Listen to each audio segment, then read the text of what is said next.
ಕರ್ನಾಟಕದಲ್ಲಿ ತಂಬಾಕು ಮತ್ತು ನಿಕೋಟಿನ್ ಹೊಂದಿರುವ ಗುಟ್ಕಾ ಹಾಗೂ ಪಾನ್ ಮಸಾಲಾ ಮಾರಾಟಕ್ಕೆ ರಾಜ್ಯ ಸರ್ಕಾರ ಬ್ರೇಕ್ ಹಾಕಿದೆ. ಆಹಾರ ಸುರಕ್ಷತೆ ಇಲಾಖೆ ಆಗಸ್ಟ್ 10ರಂದು ಆದೇಶ ಹೊರಡಿಸಿದ್ದು, ರಾಜ್ಯಾದ್ಯಂತ ಈ ನಿಷೇಧ 1 ವರ್ಷದ ಅವಧಿಗೆ ಜಾರಿಯಲ್ಲಿರಲಿದೆ. ಸಾರ್ವಜನಿಕರ ಆರೋಗ್ಯದ ಹಿತದೃಷ್ಟಿಯಿಂದ ಈ ಕ್ರಮಗಳನ್ನು ಕೈಗೊಳ್ಳಲಾಗಿದೆ. ನಿಷೇಧದ ಪ್ರಕಾರ ತಂಬಾಕು ಮತ್ತು ನಿಕೋಟಿನ್ ಹೊಂದಿರುವಂತಹ ಗುಟ್ಕಾ, ಪಾನ್ ಮಸಾಲಾ ಉತ್ಪನ್ನಗಳ ತಯಾರಿಕೆ, ಸಂಗ್ರಹಣೆ, ಸಾಗಣೆ, ವಿತರಣೆ ಹಾಗೂ ಮಾರಾಟವನ್ನ ಮಾಡುವಂತಿಲ್ಲ. ಗ್ಯಾಶೆ, ಪೌಚ್, ಪೊಟ್ಟಣ ಅಥವಾ ಕಂಟೈನರ್ ಸೇರಿದಂತೆ ಯಾವುದೇ ರೂಪದಲ್ಲಿ ಇವುಗಳನ್ನ ಸಂಗ್ರಹಿಸಿ ಮಾರಾಟ ಮಾಡುವುದಕ್ಕೂ ಅವಕಾಶವಿಲ್ಲ ಅಂತ ಇಲಾಖೆ ಸ್ಪಷ್ಟಪಡಿಸಿದೆ. ಇದರ ಜೊತೆಗೆ ತಂಬಾಕು ಅಥವಾ ನಿಕೋಟಿನ್ ಹೊಂದಿರುವಂತಹ ಇತರೆ ಉತ್ಪನ್ನಗಳನ್ನು ಪ್ರತ್ಯೇಕವಾಗಿ ಮಾರಾಟ ಮಾಡುವುದಕ್ಕೂ ನಿಷೇಧವನ್ನ ಹೇರಲಾಗಿದೆ.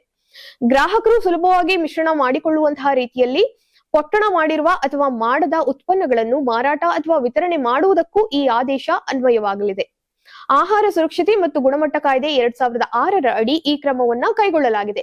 ನಿಷೇಧಿತ ತಂಬಾಕು ಹಾಗೂ ನಿಕೋಟಿನ್ ಉತ್ಪನ್ನಗಳ ತಯಾರಿಕೆ, ಮಾರಾಟ ಅಥವಾ ವಿತರಣೆ ಕಂಡುಬಂದರೆ ಸಂಬಂಧಪಟ್ಟ ಅಧಿಕಾರಿಗಳಿಗೆ ಮಾಹಿತಿ ನೀಡುವಂತೆ ಆಹಾರ ಸುರಕ್ಷತೆ ಇಲಾಖೆ ಆಯುಕ್ತ ಕೆ. ಶ್ರೀನಿವಾಸ್ ಮನವಿಯನ್ನ ಮಾಡಿದ್ದಾರೆ. ಆರೋಗ್ಯಕರ ಹಾಗೂ ವ್ಯಸನ ಮುಕ್ತ ಕರ್ನಾಟಕ ನಿರ್ಮಾಣಕ್ಕೆ ಸಾರ್ವಜನಿಕರು ಸಹಕರಿಸುವಂತೆ ಇಲಾಖೆ ಕರೆಯನ್ನ ನೀಡಿದೆ.